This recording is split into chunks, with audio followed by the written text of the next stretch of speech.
Dear student, इससे पहले वाली वीडियो में मैंने आपको बहुत ही अच्छे तरीके से समांतर श्रेणी का एक इंट्रोडक्शन दिया था और समांतर श्रेणी के बारे में बताया था कि समांतर श्रेणी क्या होती है, समांतर श्रेणी का प्रथम पद क्या होता है, समांतर श्रेणी का सार्वंतर क्या होता है, किसी भी समांतर श्रेणी का nवां टर्म कैसे निकालते हैं, समांतर श्रेणी में नंबर ऑफ टर्म्स कैसे निकालते हैं, उसके कुछ फॉर्मूले बताए थे ट्रिक के साथ। आज मेरा वहां से जो नेक्स्ट पॉइंट है वो है किसी भी समांतर श्रेणी में पदों का योगफल कैसे निकाला जाता है, और ये आपको बता रहा हूं एक बेहतरीन ट्रिक के साथ। जैसे मैं थोड़ा सा एक बार पीछे का रिवाइज करा रहा हूं कि भाई समांतर श्रेणी है क्या।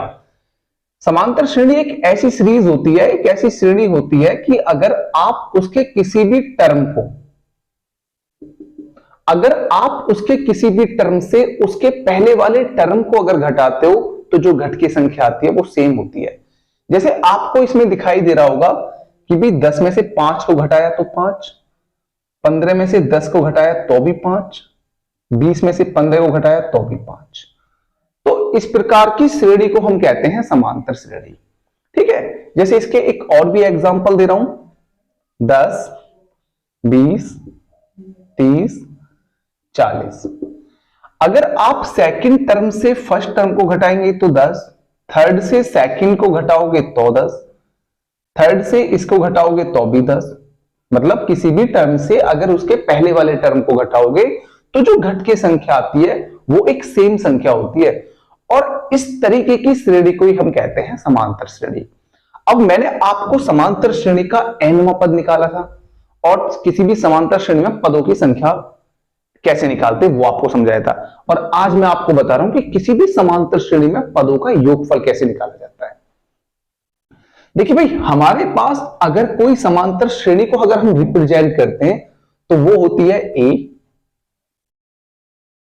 कॉमा a प्लस डी,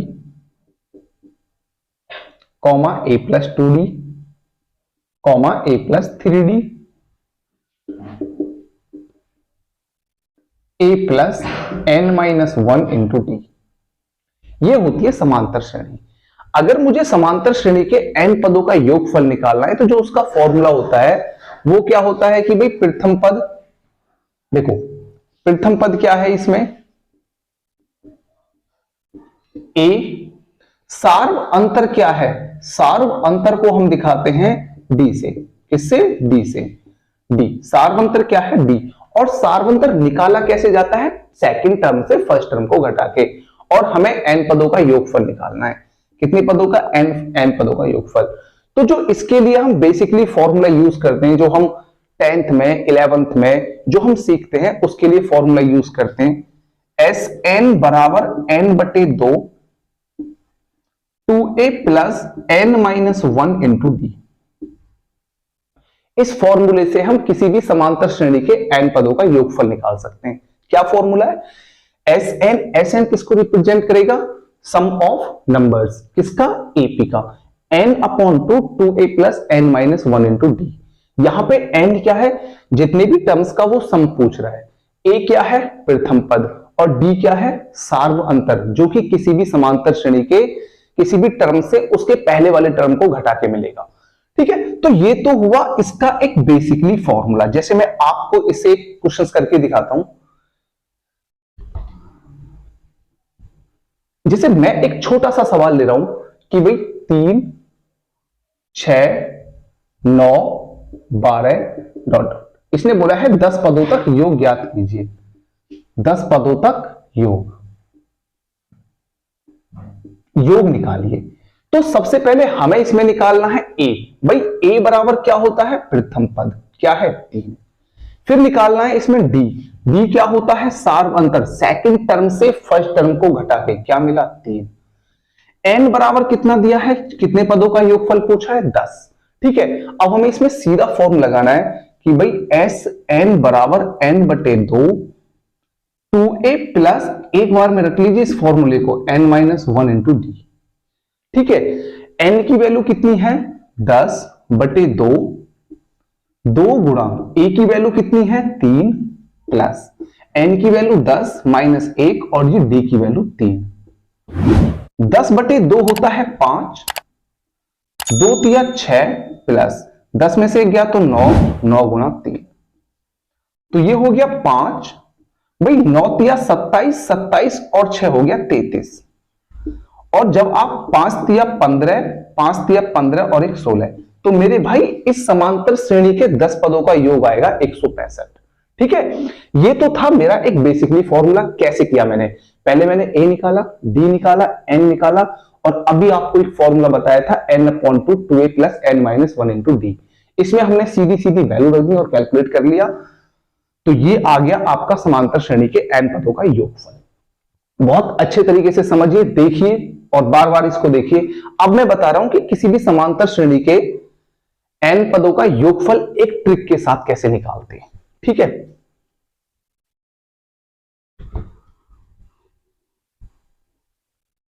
जैसे मेरे पास एक समांतर श्रेणी है, जैसे 2, 4, 6, 8, 10। ठीक है, आपको पता है कि ये समांतर श्रेणी है। भाई 4 में से अगर आप 2 को घटा रहे हो तो 2 आ रहा है, 6 में से 4 को घटा रहे हो तो भी 2 आ रहा है। ये समांतर श्रेणी है और मुझे इसका योगफल निकालना है। तो एक तो हुआ मेरे पास कि मैं इसमें बेसिकली वाला फॉर्मूला यूज करके इसकी समांतर श्रेणी के n 5 पदों का योगफल निकाल सकता हूं। कितने टर्म में? 5 पद। लेकिन सबसे पहले मैं आपको बता रहा हूं एक ट्रिक। और क्या ट्रिक है कि भाई समांतर श्रेणी का अगर हमें औसत निकालना है, समांतर श्रेणी का औसत क्या होता है? औसत पहले समझिए। औसत, औसत क्या होता है किसका? समांतर श्रेणी का। स्पेशली ये फॉर्मूला एपी समांतर श्रेणी के लिए लगेगा। क्या होता है? अंतिम पद प्लस प्रथम पद बटे 2। ये 10 और 2 12 बटे 2 कितना हो गया? 6। ठीक है, ये तो हुआ औसत, लेकिन हमें निकालना है योग।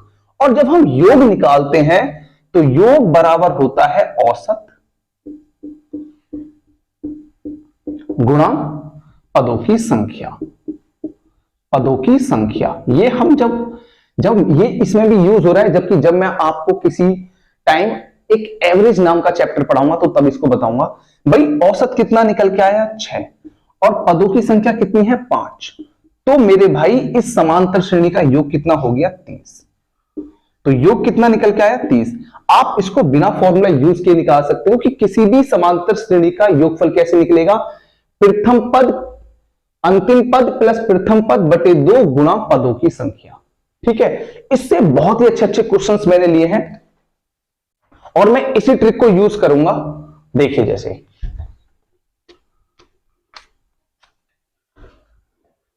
6, 8, 10, 12, 14, 16 ये एक समांतर श्रेणी है और इसके पदों का योगफल पूछा है। तो देखिए पदों का योगफल क्या होगा?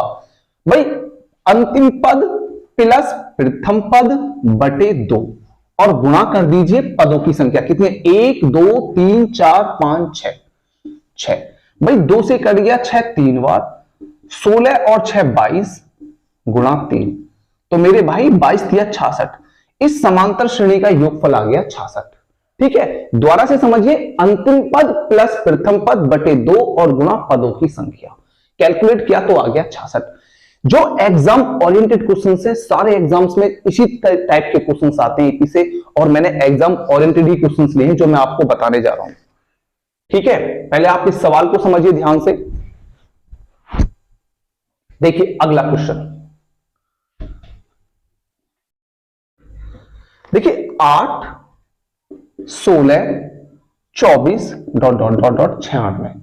इसने पूछा ये एक एपी है जो कि 8 से 96 तक जा रही है, इसका योगफल क्या होगा? भाई मैंने अभी आपको योगफल बताया कि अंतिम पद प्लस प्रथम पद बटे 2 गुणा पदों की संख्या, लेकिन इसमें पदों की संख्या मुझे अभी नहीं पता है। तो पहले निकालनी है पदों की संख्या, और पदों की संख्या निकालने की मैंने जो आपको ट्रिक बताई थी वो इससे पहली वीडियो में बताई थी कि अंतिम पद माइनस प्रथम पद बटे कॉमन डिफरेंट कितना है 8 और प्लस कर दो 1। तो मेरे भाई 96 में से 8 गए तो ये बचा 88 बटे 8 प्लस 1। तो n बराबर आ गया 11 प्लस 1 बराबर 12। ये तो आया पदों की कुल संख्या। अब निकालना है मेरे भाई योग, तो योग बराबर क्या होगा? अंतिम पद प्लस प्रथम पद बटे 2 और गुणा पदों की संख्या कितनी है मेरे भाई 12। तो 2 से 12 कट गया 6 बार, 96 और 8 ये हो गया 104 गुणा 6। 104 की 6 में गुणा कर लो, 6 चौक 24, 6 एकम 6। तो मेरे भाई योगफल आ गया 624। इस समांतर श्रेणी का योगफल होगा 624। बहुत ही अच्छी ट्रिक से आपको बता रहा हूं और ऐसे ऐसे जो कि एग्जाम में आए हुए क्वेश्चन है वो कराऊंगा। इस सवाल को आप ध्यान से समझना। जैसे अगला सवाल जो कि ये यूपीएसआई 2021 में आया हुआ है, 34 समांतर श्रेणी 34 32 डॉट डॉट डॉट 10। इसने पूछा ये एक समांतर श्रेणी है और इसके कुल पदों का जो भी है यहां तक है कितना योगफल होगा। भाई पहले निकालिए आप नंबर्स, और नंबर्स निकालने का एक तरीका है कि अंतिम पद माइनस प्रथम पद बटे कॉमन डिफरेंट कितना है मेरे भाई 2 और प्लस कर दो 1। तो n बराबर आ गया 10 में से 34 गया तो -24, माइनस के 2 प्लस 1, माइनस से माइनस कैंसिल तो n बराबर आ गया 24 बटे 2 12 प्लस 1, तो n बराबर आ गया 13। तो मेरे भाई इस श्रेणी में अगर नंबर ऑफ टर्म्स पूछता, पदों की संख्या पूछता तो कितनी होती 13। लेकिन हमें निकालना है सम कि इस समांतर श्रेणी के पदों का योगफल क्या है। तो पदों का योगफल क्या बताया कि अंतिम पद प्लस प्रथम पद बटे कर दीजिए 2 और गुणा पदों की संख्या कितनी है मेरे भाई 13। 34 और 10 हो गया 44 बटे 2 गुणा 13। 44 में 2 का दिया तो 22 हो गया, ये 13।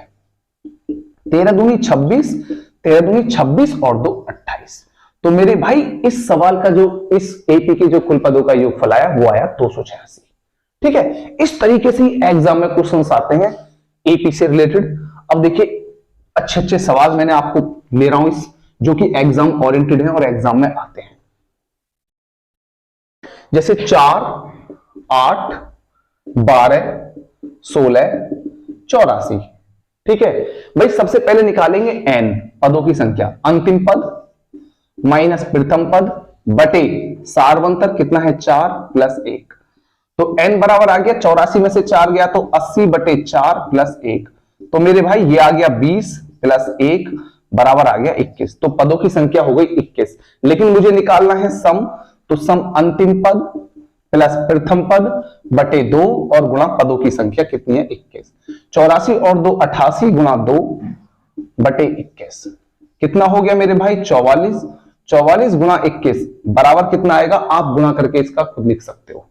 ठीक है, 44 में 21 की गुणा करके मैं बता रहा हूं कितना आएगा भाई 44 21 कितना हुआ 4 4 2 चौक 8 और 2 चौक 8। तो मेरे भाई ये आ गया 8 4 12 924। तो इस समांतर श्रेणी के कुल पदों का योगफल होगा 924। ठीक है, इस तरीके से देखिए अगला सवाल जो कि बहुत इंपॉर्टेंट सवाल है।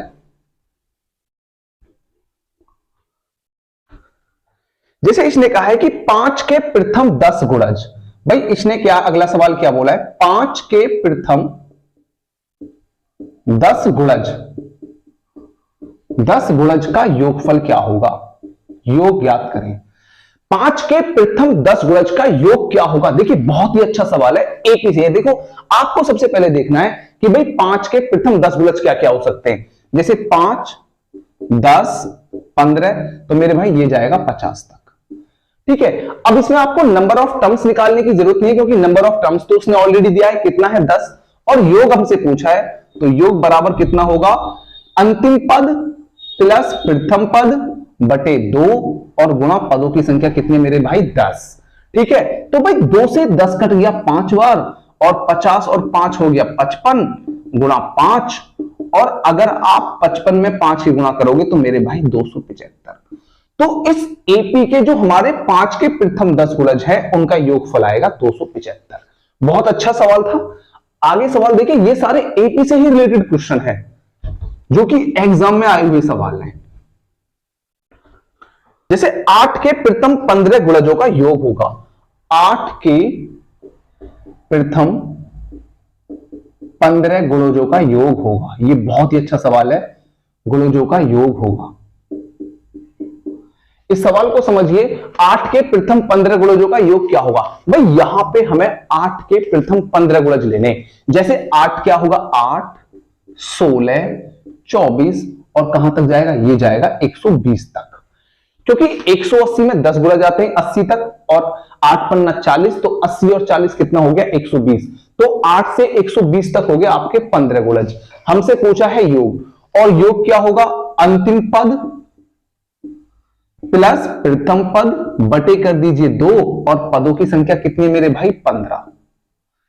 तो 120 और 8 हो गया 128 बटे 2 गुणा 15। ये कट कैंसिल होकर आ गया 64 गुणा 15, और आप इस सवाल को खुद करोगे, 64 में 15 की गुणा कर दीजिए तो आपको 8 के प्रथम 15 गुणजों का योग निकल जाएगा।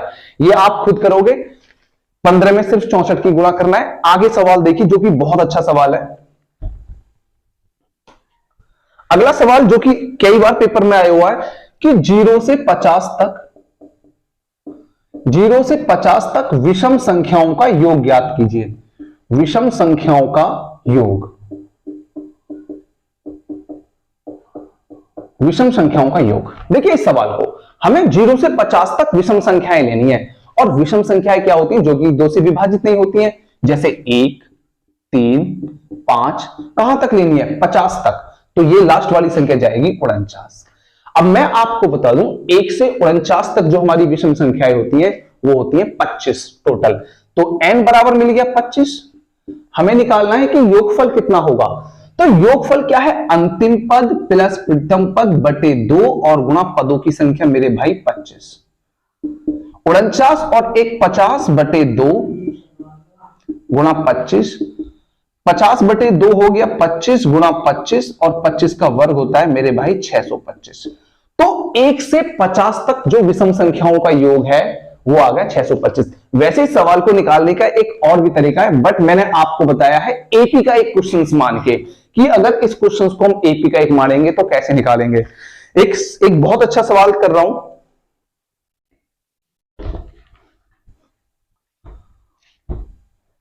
देखिए इसने पूछा है 2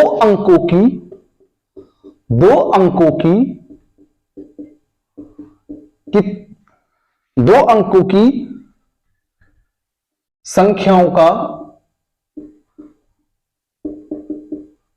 योग कितना है, योग कितना है जो कि 5 से विभाजित है, योग कितना है जो कि 5 से विभाजित है, जो कि 5 से विभाजित है। तो मेरे भाई सवाल को ध्यान से समझना, हमें एक तो 2 अंकों की एक संख्या होनी चाहिए, और वो संख्या होनी चाहिए जो कि 5 से विभाजित है, और उन सबका योग। तो ये जाएगा 10, 15, 20, ये जाएगा मेरे भाई 95 तक।